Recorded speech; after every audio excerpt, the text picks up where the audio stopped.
Everyone has a story to tell. Welcome to DingoTalk, where we explore the experiences that make us who we are. Here's your host, Carlo Guadagnino. What's going on, Chuckleheads? I am Carlo Guadagnino. This is DingoTalk. My guest this week is the head football coach of Aurora University, Coach Don BeeBe. Before we get into Coach Don BeeBe's story, we're going to talk about where Aurora University is. Aurora University is located in Aurora, Illinois. It's the second largest city in Illinois, other than Chicago. They have 4,722 students that are full-time and 1,443 students that are part-time. Before age, you're going to pay $44,000 to go to school there. After your financial aid package comes in, you're looking at about $17K. The acceptance rate is 82%. The graduation rate is 54%. Their top three majors are social work, registered nursing, and business admin and management. And again, as I tell you every week, talk to your guidance counselor, talk to the coach that recruits you, talk to the admissions counselors, and find out more of this information at www.aurora.edu. That's AURORA.edu. That being said, we are going to take, after this week, we're going to take about 2 weeks, a 2-week break, for sure a 1-week break, but we're looking at probably 2 weeks. It's just a busy time personally, but we'll be back after that. At the end of this episode, we're not doing overtime, but we do have a special message and a thank you to Carter St. John and everybody over at QBs versus Cancer. But before we get into all that, we got to talk to Coach Don BeeBe. Yes, it's that Don BeeBe. You know him from the Leon Lett, running down Leon Lett in the Super Bowl, winning the Super Bowl against part of the Super Bowl win for the Green Bay Packers. We're going to talk to him about how he ended up from Aurora, Illinois, to back at Aurora University, but what was going on in between and the journey that he took on. So, without further ado, not my job to tell you Coach Don BeeBe's story. It's Coach BeeBe's. So, without further ado, this is Coach BeeBe. What's going on, Chuckleheads? I am Carlo Guadagnino. This is Dingo Talk. My guest this week is the head football coach of the Aurora University football team, Coach Don BeeBe. Coach, thank you for joining us. Thank you, Carlo. It's an honor to be here. Absolutely. So I'm going to do this the same way I do every week, Coach. As I told you off camera, we're going to put you back in that time machine, and we're going to work our way back. So my question for you is, how does a guy from Aurora end up first at Western Illinois? Well, actually, it was coming out of high school, Canelan High School back in '83. They were the only school that offered me a scholarship, so I had no choice. And that's why I went to Western Illinois. And then why the decision? And I want to make sure I get this. That pronunciation scares me. It's been scaring me all day. Yeah. Is it Chadron? Chadden. Why? Yeah. Why the transfer to Chadden State?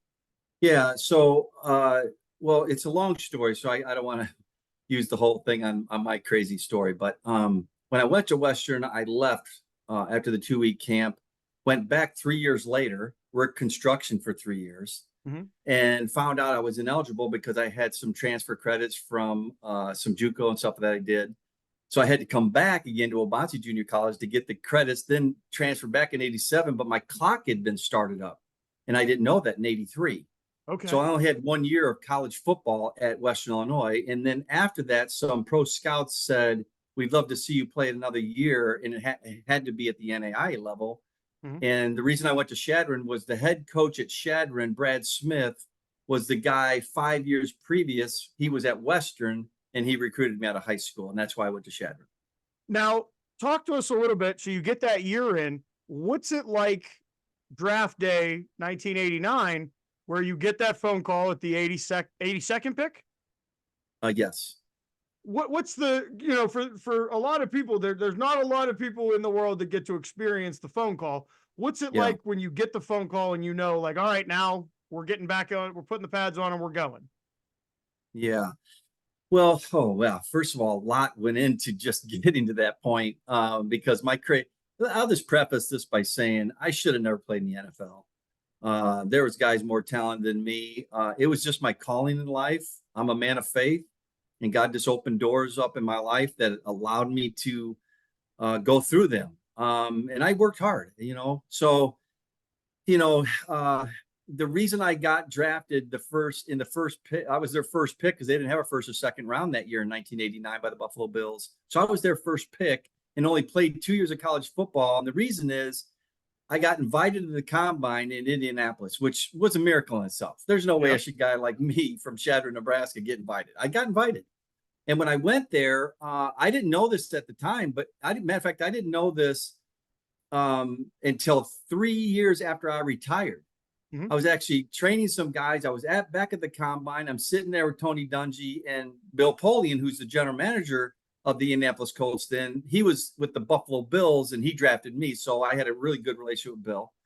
And he tells me in 2002, I think it was, or 3, he said, "Hey, B, do you know you still hold the record for the 40? And I was like, "What? I didn't know that." Because remember now, back in the 80s, no media was allowed in the dome. So nobody knew really what was reported. They were just, it was hearsay. Yeah. So nobody really knew. And I was like, I didn't know that. He goes, "Yeah, you and Dion ran a 4.25 here in 1988 or 1989, the February 89. I was like, wow, I didn't know that. Well, the reason I say that is because that had to happen for me to become the first pick. And it just opened up a lot of doors. So here I am, draft day. I finally had an agent. I didn't even know what an agent was. I was so naive. I'm sitting there on the couch in this, they call them mother-in-law houses because we were married my last year in college, my wife and I. And we're just sitting there. We had 21 family members in a 700 square foot, mother-in-law house. And the phone rings and it's Coach Levy. And he says, "Hey, Don, just want you to know, Marv Levy here, the Buffalo Bills, we just took you as our first pick in the 3rd round." And I guess my first thought was, Carlo, I reflected on all that God took me through to get to this point. I mean, it was really overwhelming. I'll be honest with you. But my expectations, I didn't have any because I didn't know what to expect. I was so naive. But it was a great day for me and my wife and family. Now, for those that don't know, what was playing under Coach Levy like? Because I've heard he could really get into people, but he could also be he'd be your best friend and tell you like, "Hey, this there's a meaning, there's a reason for this." Yeah.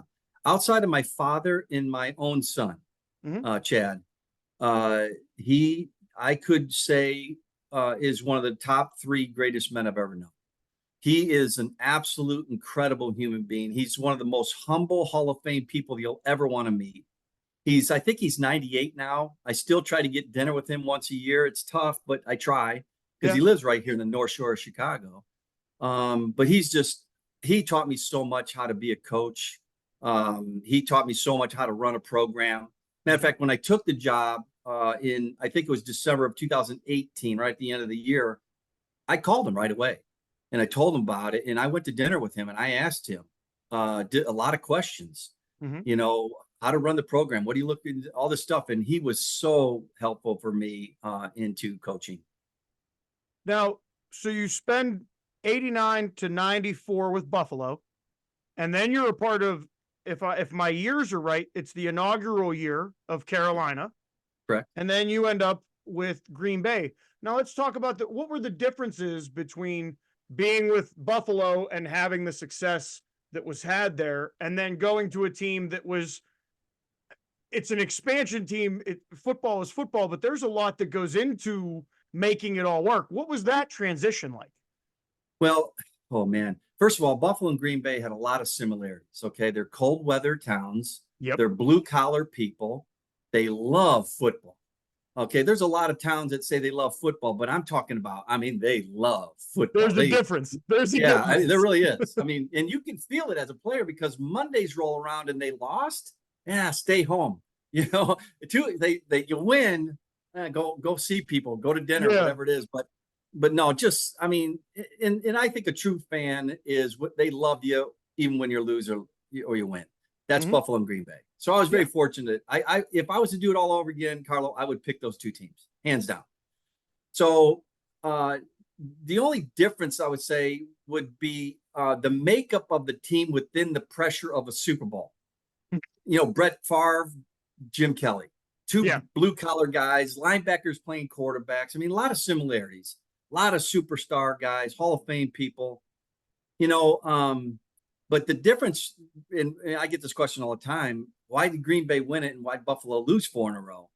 I will say this, and this is something that I tried to teach young boys now in high school and then young men in college is, the bigger the moment, the bigger the game, the higher the pressure, the more emotional you can get.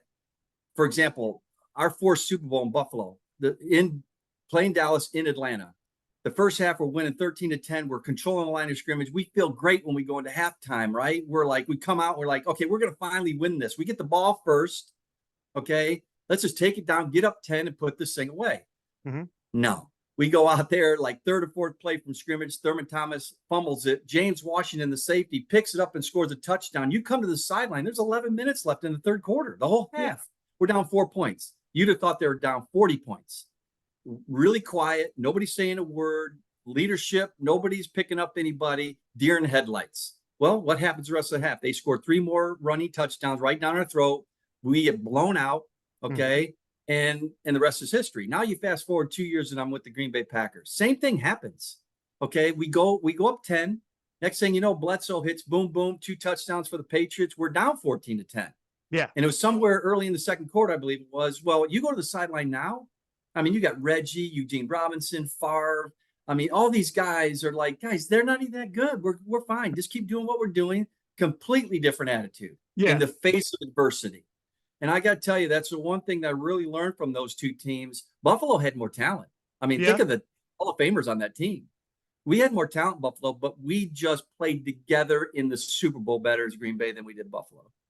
That's huge. And that the play you're talking about to open the half, that's the infamous the shovel pass that had it was being worked on, and they happened to be watching the news and saw I wonder what they're doing down there type thing. I think Jimmy Johnson has said that he's told that story 3 or 4 times, that I just happened to be watching the news and I saw so that's Coach, true. In 1998, when you decide that it's time to move to the next phase of your life, you found House of Speed, and that was at a time where now I was actually talking to a guy that I work with today about you founded this House of Speed to work on how do you first step, when you're running, how do you do that? There's a certain motion and everything. And I said to him, I said, we talk about guys now. I got 3 guys I went to school with that's what they do. They teach speed training and all that. Yeah. I can't imagine in 98, 99 that was as popular as it is now, correct? Yeah. No, well, first of all, I kept training in 98. I wasn't quite sure. And I had a chance to sign with the Raiders. And I just like, we got 3 kids, 1 on the way. And I was like, we're going to call it a day, And I have no regrets in that decision. But I knew I wanted to impact people through sports, young adults, right? I knew that was a calling of mine. And so I talked to Dr. Shute, my partner, who was training me at the end of my career. And I said, let's just start a company that trains athletes. Nobody was doing it at that time. Yeah. In fact, House of Speed was the original speed trainers in Chicago area. Okay. There were a couple other companies, but I think one was in Florida. And I think the treadmill guys were out of the Dakotas somewhere, I believe. And so here we are. We set out on this journey to do this. And now it's like Walgreens. They're on every corner. I mean, they're everywhere. Yeah. Which is fine. But I did it because I really just wanted to mentor people. But then after training kids once a week, I found myself 6 years later, it wasn't enough for me. I was going to ask you, when did the itch come back to get back on the field? It wasn't enough for me because I really believe my calling in life is to mentor young adults. And I really wanted to get into coaching. And what better way to do that than coaching? Because you're affecting kids on a daily basis. Every day you're with these, athletes and people. Yeah. And it really fulfilled that part of me that I really wanted to do. And man, I say this all the time to recruits. I'm not in coaching to win football games. I'm not, because I just don't believe that is the reason to coach. When I stand in front of God one day, he's not going to say, hey, great job, all the wins. I mean, he doesn't care. He cares about, hey, listen, Johnny came to you in 2024. What'd you do with him? And that's what I'm going to be held accountable for. And that drives me as a coach. Now, why was it Aurora Christian? Why was that where you decide? And I want to ask that in a way that it's not like, obviously the job came open. I get that part of it. But why was that the right fit for you to start your coaching career at Aurora Christian? Yeah. And I'm sorry, I'm not sorry, but I mean, I have to talk about my faith a lot here because that's what drives me. That's what motivates me every day. So I literally heard that Aurora Christian was moving from this dilapidated building on Galena Boulevard to this really nice place in the industrial park. And I read it in the paper. And I was out to a movie at the AMC theater there off Winfield Road, and I'm driving back, and I said, "Hey, babe, my wife Diana," I said, I want to take a look at this place that they're thinking about taking this school." And it really, seriously, I had no inclination at this point. I was looking to go coach somewhere. Yeah. So I parked the car on the corner of the building, and there's no football field. I mean, it was just all weeds out in this open area. They had no weight room. They had no football field at this time. All of their games were road games. Mm-hmm. And so I get out and I said, "Hey, babe, just stay here for a second. I'm just going to go walk these grounds." I started going out and walking these grounds, Carlo, and I'm telling you, it was just like, those God moments that sometimes you have in your life. Well, this was one of them for me. I literally took a knee, which is about where the 50-yard line is today, and I just started praying. And I was like, "Lord, if this is the school you want me to go to, then open up the door, because if you do, I'll go through it. I'll walk through it." Oh my gosh, Carlo, it was not very long after that the job opened up, and I was like, "There's an answer to prayer." Yeah. So I contacted him, and I said, "Hey, listen, I would like to be the coach or interview for this, if you wouldn't mind." So I interviewed it. I tell you, in 2004, and I loved it, man. 14 years. The first 10 was a head coach. The last 4, I stepped down because I wanted to go see my son play at Northern Illinois. And I didn't feel comfortable being the head guy. But it was this on all of a volunteer job. Mm-hmm. And all my assistants were all volunteer coaches. And it was just a great time to just see the program grow and to do what it was. And now it has a great field and an awesome weight room, and just, it was awesome. And it was really a calling from the Lord that took me there. And why was it part of the mess, or the message you were getting from the Lord, that to stay there for 14 years? Because that's in and of itself, for a coaching career, that's a heck of you don't really see that. Again, as we're sitting here in 2024, there's guys moving from here to here to here. So what kept you there for those 14 years? Yeah, great question. I'm not motivated by money. I'm not motivated by image. I'm not motivated by wins. Mm-hmm. I'm motivated on what God wants me to do. I really believe the true meaning of success is what Paul talks about in Philippians 4:11-12, right before Philippians 4:13, which is, "I can do all things through Christ who strengthens me." And everybody takes that scripture in the world of sports and they take it out of context. As soon as they pray, they're like, "Oh man, I'm going to score the touchdown. I'm going to win the game." Well, that's not what Paul meant. Paul meant that you learn how to be content. Mm-hmm. That's true success. And I'm very content when I was at Aurora Christian, to the point, and not many people know this, but I coached first year in 2004. I had Coach Levy come in and do the pregame speech of the first playoff win in ACS history. And that was awesome. And then the next year in 2005, it was December 2005. So right after my second year coaching there, he calls me and he says, hey, Don, he says, "I'm going to announce tomorrow that I'm going to be the general manager of the Buffalo Bills." And in my mind, I was thinking, well, that's really cool. But I was like, well, why are you calling me? And he goes, I just want to know if you'd have any interest in come coach with me. And I was like, wow, I'm really honored. But coach, I got to tell you, and I didn't even think about it, because I knew that God called me for Aurora Christian. Why would I leave that? And so I said, "Coach, I'm honored you would ask me that, but God called me to Aurora Christian. I don't feel like my time is up there yet. And if I do this, then it would be about me. And I never want to be it about me." So I stayed. And I got to tell you, Carlo, I could have just finished my 18th year as a coach in the National Football League, but most likely. But you know what? Gosh, man, what we did at Aurora Christian and now what we're doing at AU, I wouldn't change that for the world.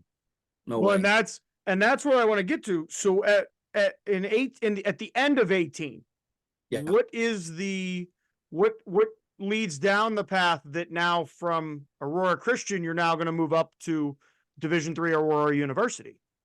Yeah. So 2017 was my last year at Aurora Christian. 2018, I took the whole year off because I wanted to see my son play his rookie year with the Minnesota Vikings. And I want to see my two daughters, senior in high school and senior in college, play their last years of volleyball.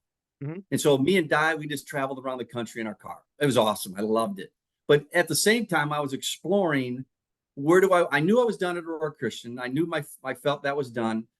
Was I going to go to the NFL now? Because I had friends. I mean, my roommate in Buffalo, Frank Wright, was a coach, and Doug Peterson, my roommate in Green Bay, was a coach, and Andy Reid is a great friend.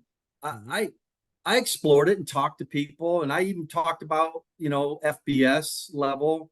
Was coaching, volunteering, just going over to Northern Illinois and helping Coach Carey out there. But I just felt like it was too much of a business, and boy, does God know or what. Now look at we got transfer portal, nil money, all this stuff. I would have hated that, and so because I'm in it like, I know a lot of D3 coaches now. They're in it for a lot of the same reasons. Just in it for the purity of the sport. I mean, we got the most passionate guys that pay to play, have jobs so they can go through school, and they just show up every day and they have a lot of passion. Oh gosh, I love the D3 level, and I'm not sure. I don't think I'll ever leave it. I will finish my career most likely at AU. Now, you kind of you jumped me a little bit. You opened the door for a question, so I'm just gonna, while it's on your mind, what is the significance of Division III? Well, I think I answered some of that already. The significance is, us coaches, we see the purity of guys that just have such a passion. And in my definition of passion is train when no one knows. Yep. Nobody knows. And the reason your coach doesn't know, or the peers don't know, or mom and dad don't even know, is because you have such a passion and drive. It doesn't matter what they think. You just want to be great. Yeah. You just want to make the team or play in the team or be competitive on the team. So that's D3 guys. Just really down to earth. Most, these guys are, and especially now with everything that's going on at the FBS level. I mean, hey, listen, that's why guys like, Nick Saban get out. They don't want to be an agent.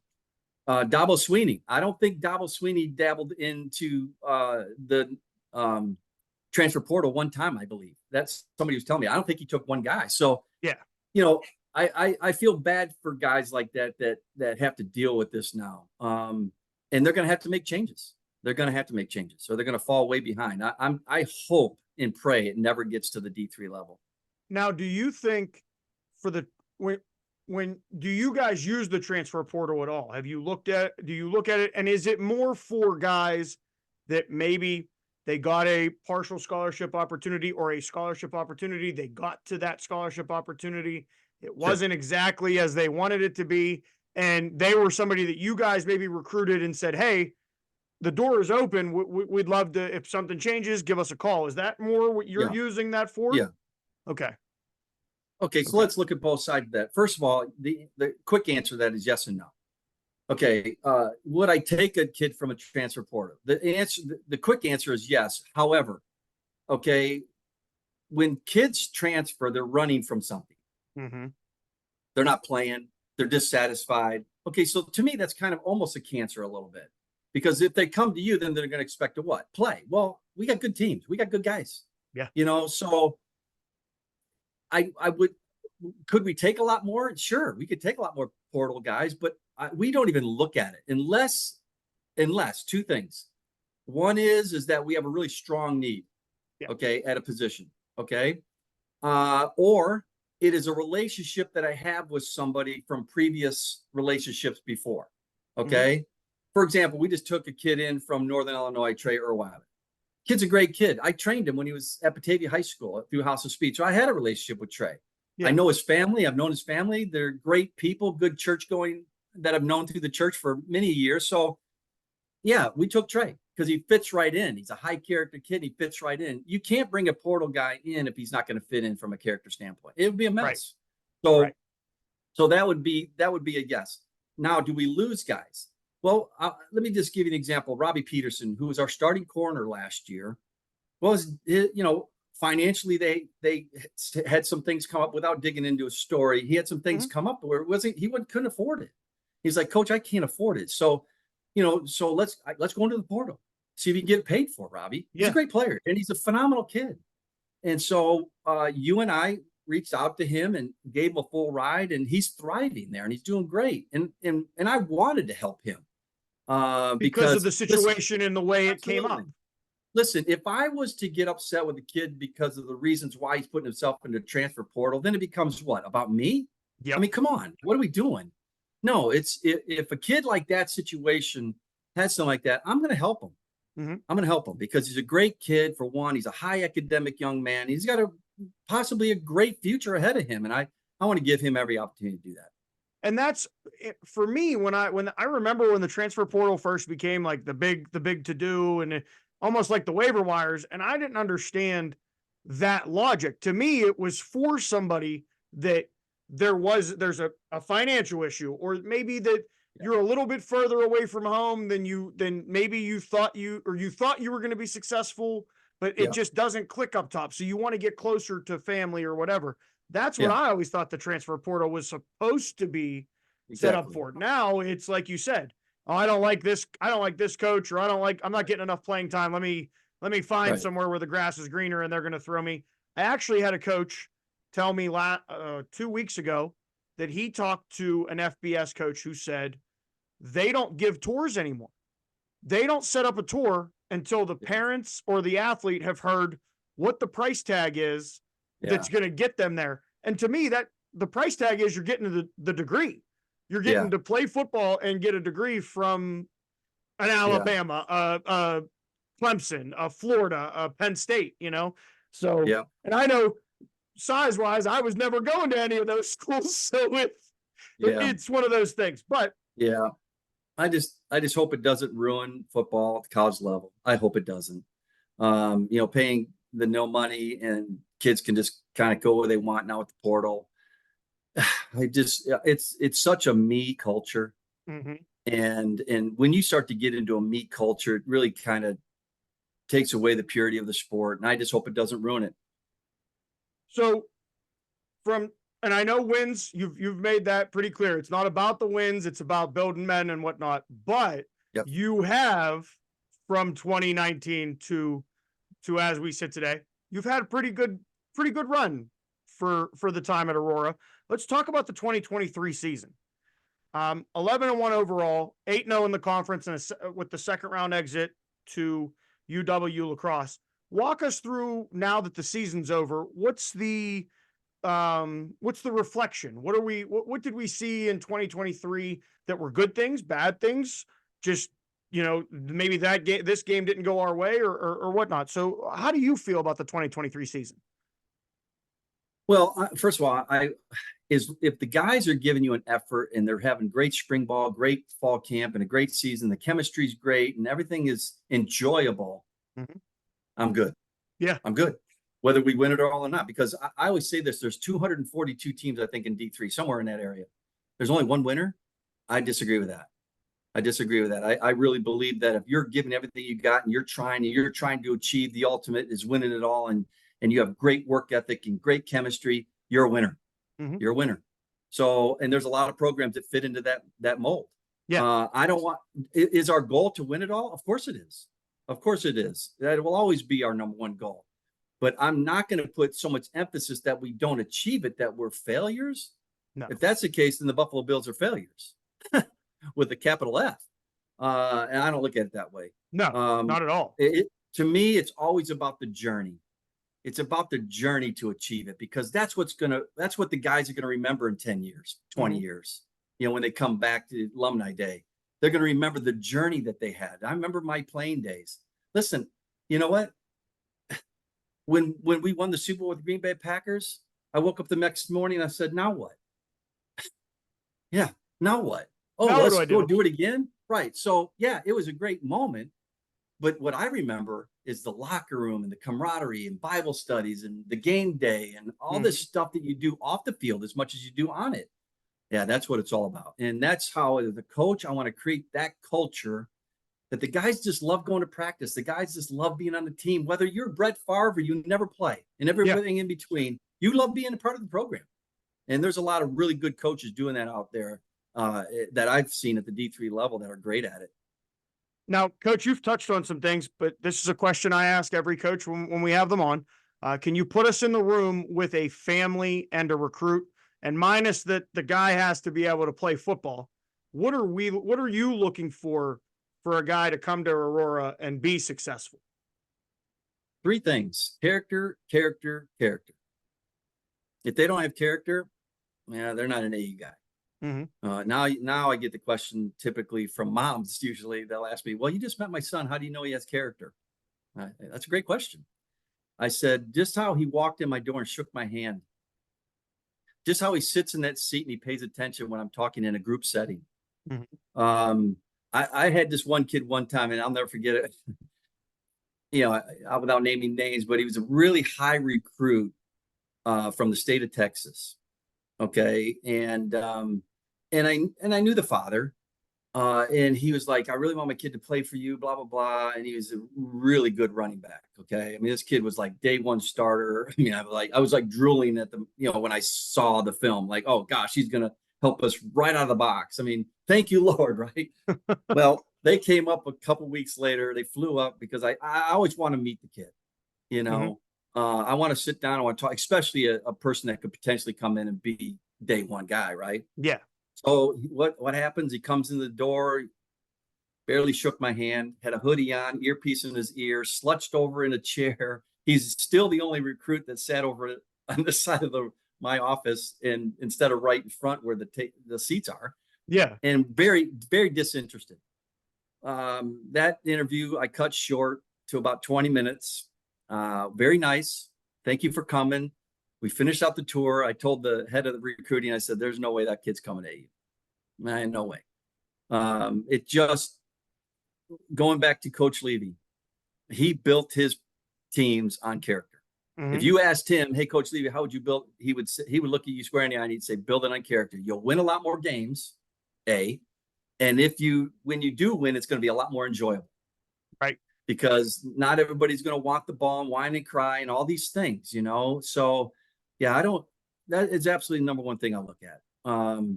Then if he has that, then we start to dig deep into, okay, positionally, our need, what kind of player is he, and all these things from a technical standpoint. So, but it has to start there, Carlo.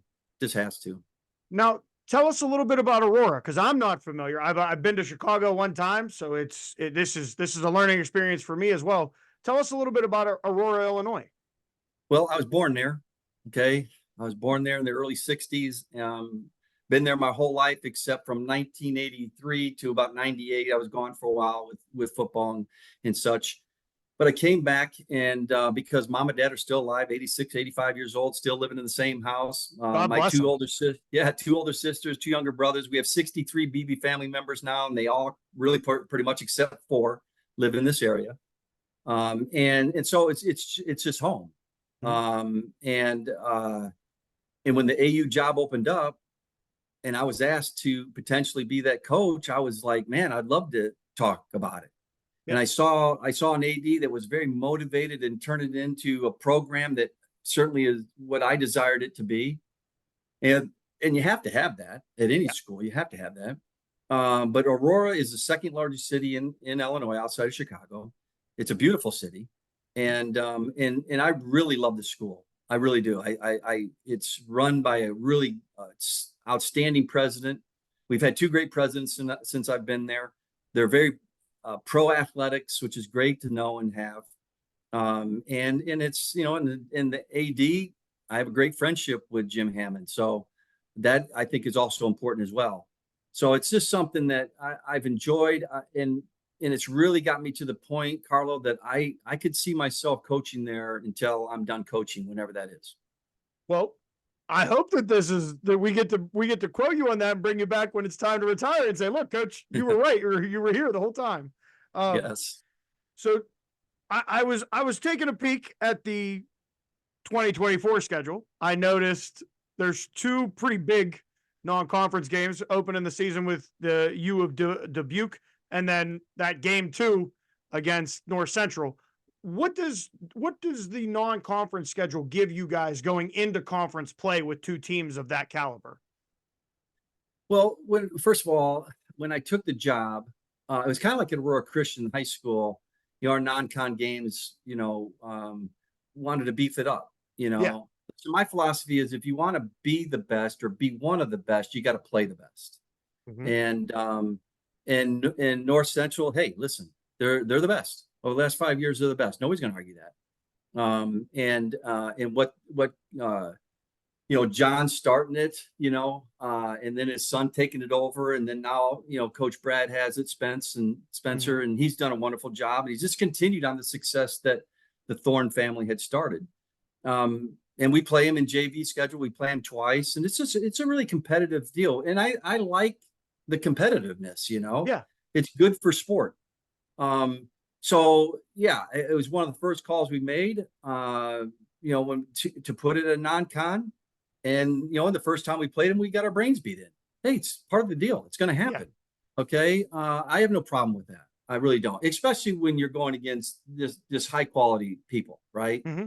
So we'll continue that. I mean, I enjoy playing that. We do open up on the Friday night this year against Dubuque. Again, another solid, really good football team. They got a whole new staff in there that came from Central. So they're great at defensive coordinator and offensive coordinator. So we got our hands full. It's going to be a great opening night of D3 football. And then the next week we play North Central, again, another night game.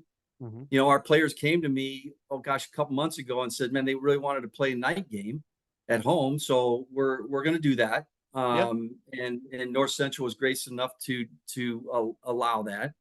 So I just love the atmosphere. College football is what it's all about, the tailgating, playing great competition. I hate winning by 50. It's not fun. It's not fun for everybody involved. Would I rather win by 50 than lose by 50? Of course you wouldn't, right? But I like competitive games. I like competition. It just brings the best, I think, out of all of us. And while we're here talking about the 2024 season, how did spring ball go this year? Yeah, another great spring. Mm-hmm. I wish we could do more in spring, and I'd probably talk for all D3 coaches out there. Sometimes it feels like patty cake. But I wish we could do more in spring, to accomplish more. So you really have to focus on X's and O's and technique in a one-on-one situation stuff. So we spend a lot of time video analysis and technique and stuff of that nature. But it's good for us to get the guys out and going in the spring. And it was great again. We just have really good guys that like to go to practice. And as long as we keep that, I think we can stay competitive. Now, Coach, it's interesting you bring that up because I've talked to other coaches who similar. Why does Division I and Division II get the full tilt for a spring and get a spring game? And in Division III, we're in I believe uppers still. Is it just helmets?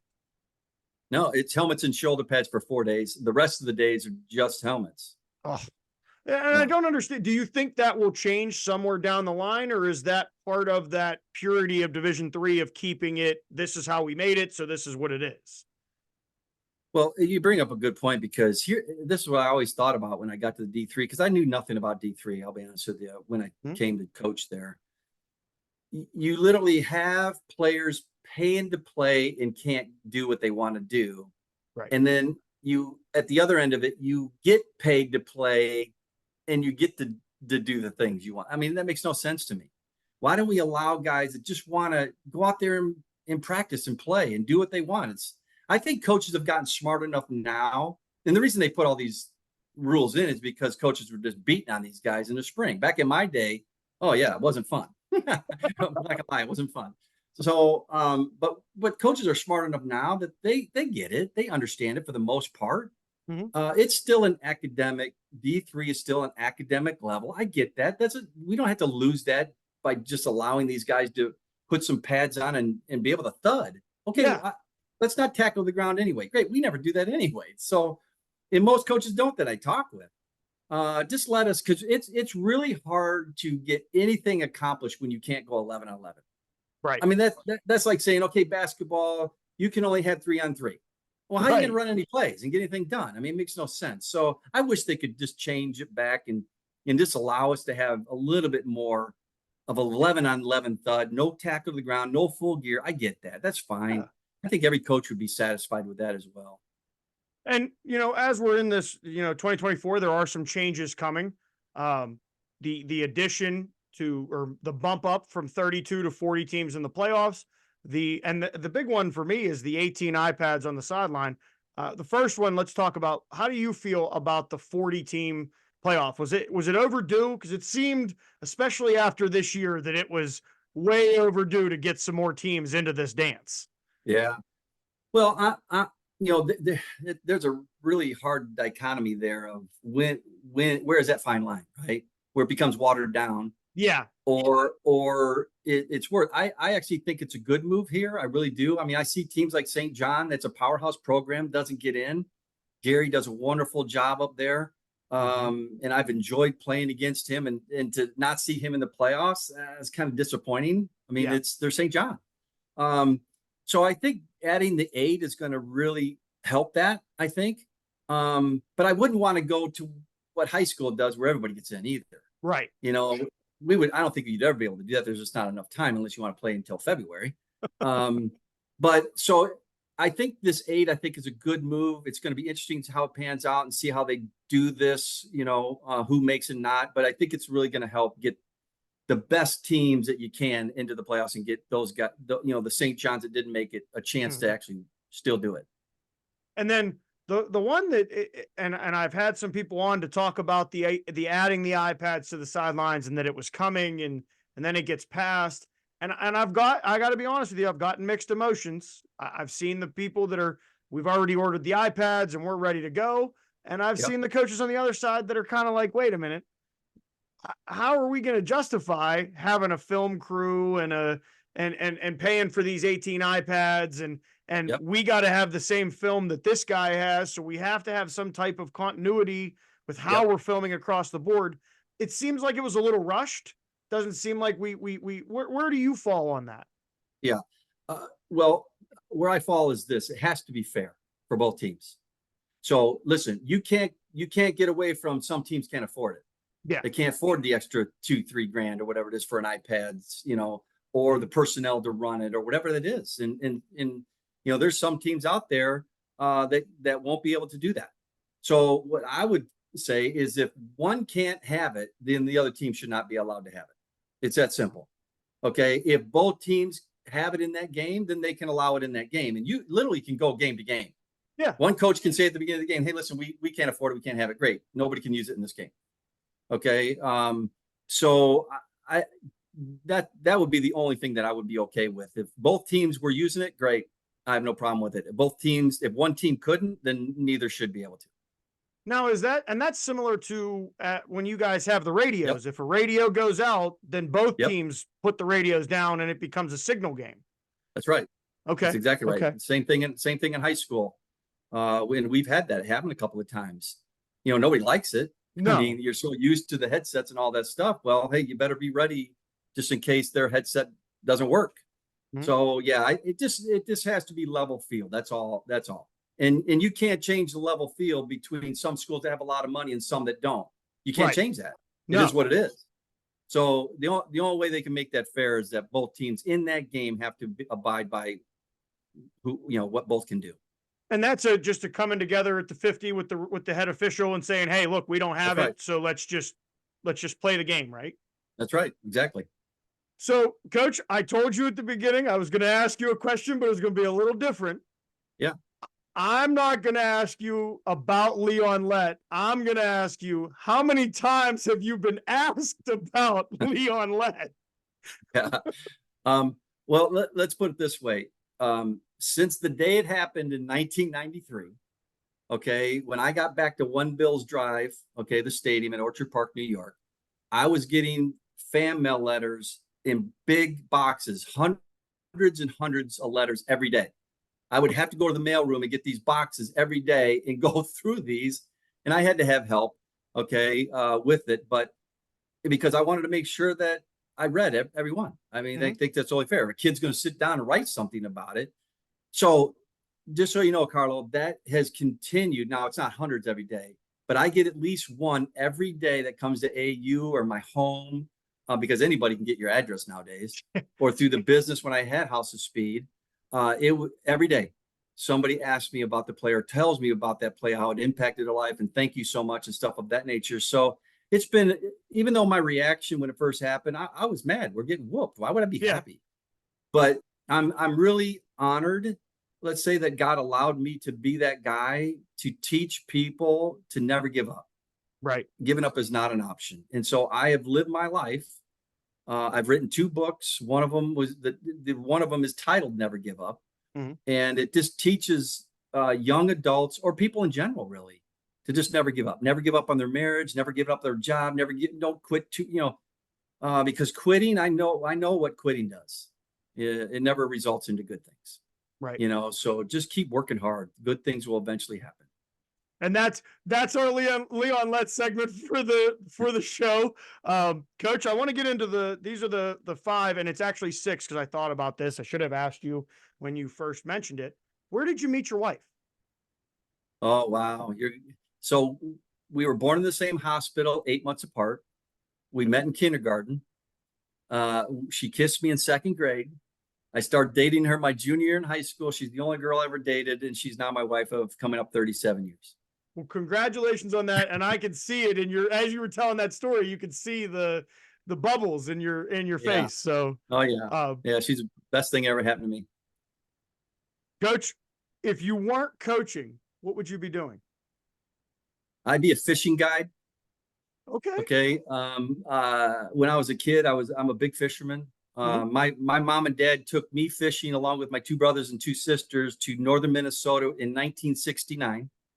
This will be our 55th year, I think, going, or 54th year going in June. And nobody's only a few guys. I think there's only been 2 or 3 that have missed because one got pregnant and couldn't make it. Yeah. So there's been things, but now the BeeBe family member is 63 people. So we go fishing. We're coming up here in about 3 weeks, making that trip, and it's the best 2 weeks of the year.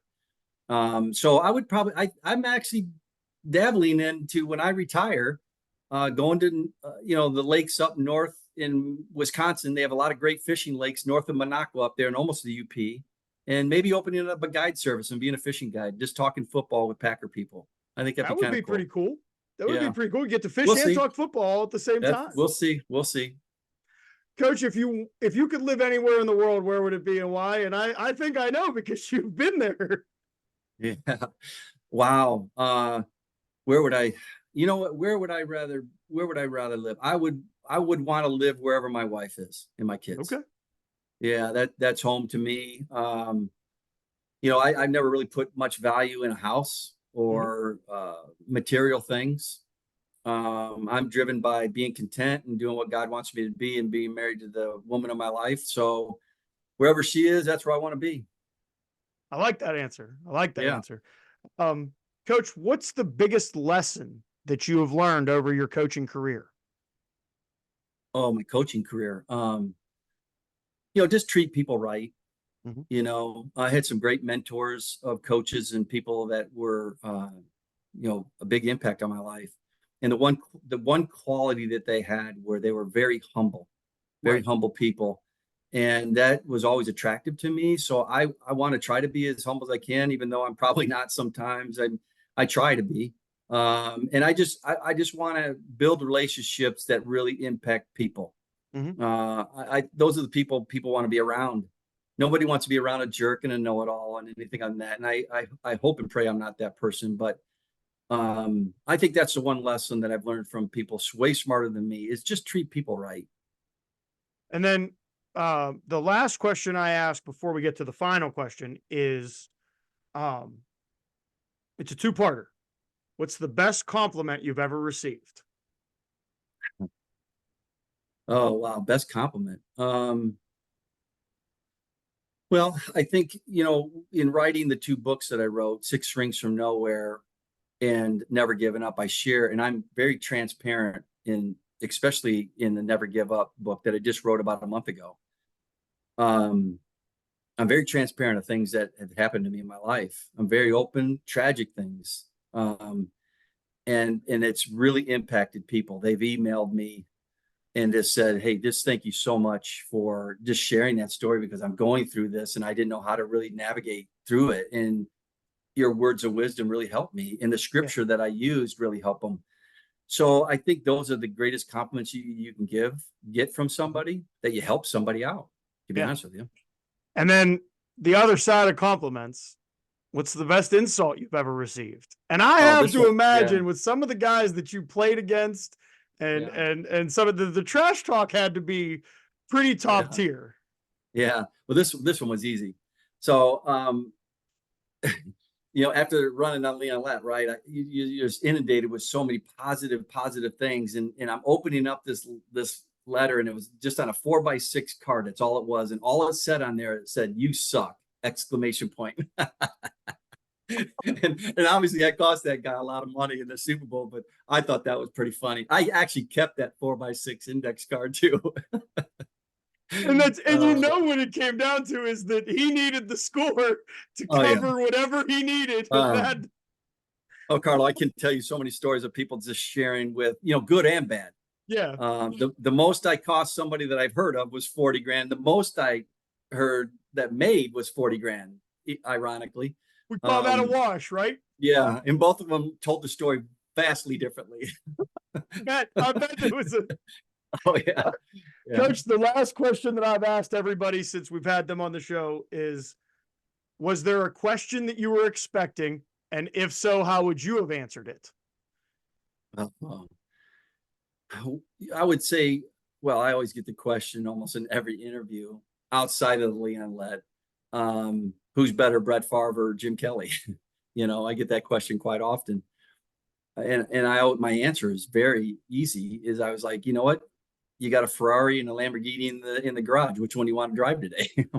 I mean, whichever one makes me feel fast. But I do go into a little bit more detail. I said they're so the same mentality. They just they're 10-year-old boys playing this great game of football, like they were in their backyard. Their linebacker mentality, playing the quarterback position. The only thing I would say is that would separate Favre maybe from a bit of a Jim, because Brett was more of a guy that could make plays outside the pocket, where Jim was strictly a pocket passer. That would be about it. But just awesome guys to play the game with. Coach, I want to say thank you very much for taking the time to join us. I hope that the fishing trip goes well in a couple weeks. It will. For those of you sticking around, we got a little different thing coming. It's overtime, but we're only we have a message from QBs versus Cancer and Carter St. John. So we want to get that out to you. This has been Coach Don BeeBe, the head football coach of Aurora University, and we will be right back, Chuckleheads. What's going on, Chuckleheads? This is not overtime with Serenity Brown. She's behind the camera, and I'm in front of it. We wanted to come on and give a special message. For those of you that follow us in the D3 world, if you're interested in joining up against the fight against cancer, and specifically QBs versus Cancer, the Carter St. John Foundation that he started with a bunch of Division III quarterbacks, where they're training younger players. There's a lot of donations going towards cancer research. When you get to the website, qbsversuscancer.com, you're going to be able to sign up to help with whatever way you can. You can train with a QB if you're looking for your son to get a little training with someone that's in the collegiate level. And if you're not able to do either one of those, or you're not in that doesn't interest you, you're able to donate as well. Now, that being said, thanks for checking out this episode of Dingo Talk. Don't forget to rate, comment, and subscribe. For more info and to contact the show, you can find us on Twitter @DingoTalk.